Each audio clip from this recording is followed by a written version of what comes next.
din, oh. Pero ngayon, nandito na, no? At sana ay tuloy-tuloy na ito para matanggal na yung mabasag na yung pagpapanggap ng Duterte family na sila ay mga simple mga tao. Pero dito nakita natin, bukod sa corruption, Dali, simpleng tao, yung nag-picture si dating Pangulong Duterte, birthday niya. Nung isinom yung camera, may lechon naman pala doon sa handaan. sila, yung Palabas, simpleng-simple lang. Di ba? pera nila galing sa illegal na droga. So yan, maraming nabudol na Pilipino dito sa ginawa nila simula noon hanggang ngayon. Buti nga, hindi na Hanggang ngayon, meron pa rin. Yung mga DDS, di ba? TJR 2K26. Oh, shout out. Idol na natin ngayon, yung tinatawag na Trililing. Dati, correct, sir. usapan yun. May tama pa sa utak. Si Sara.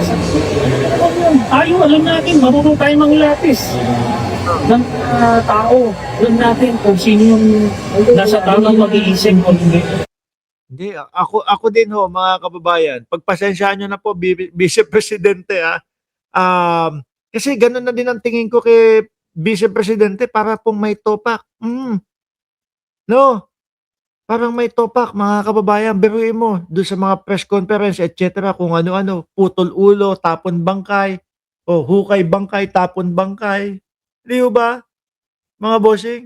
O ngayon, eto, yung mga napatunayan. Duterte Salen from 2019 to 2024 had no declared cash on hand. Bank deposit daw po, mga kababayan. Di ba? Nagugulat po yung mga congressman sa mga naririnig. Si Congressman Chua, nung narinig ho ito, di wow. No?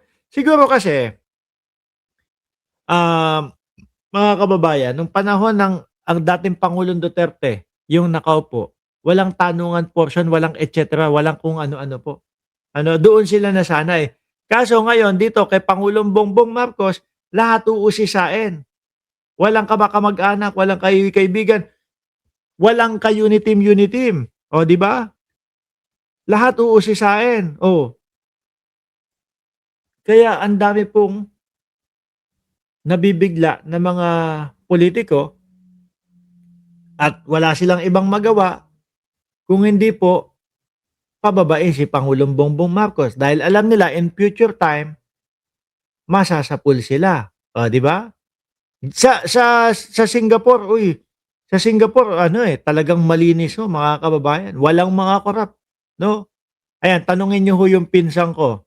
Si Miss Sunshine. Miss Sunshine, 'di ba diyan sa Singapore, walang mga loko-loko, walang mga kahit ano. Matagal ho ako natira diyan. At kung matandaan ko, ang cellphone number namin diyan sa Singapore dati +65 nag-uumpisa. Oo, +65. 'Di ba? Anyway, eto pa, yung mga boxes, ang dami ho mga kababayan. Kaya nagtataka ho ako, bakit nasasabi nila Martin Romualdez kasapakat at si Martin Romualdez yung pinaka-mastermind. Kung samantalang eto po yung mga tao na nasasabi, boxes allegedly sent to Revilla, Estrada, Bonoan, Maleta, for Olayba, pero wala akong naririnig. Meron pa rin ba? Hindi lang kasi takaw lang ng nasa meron pa din.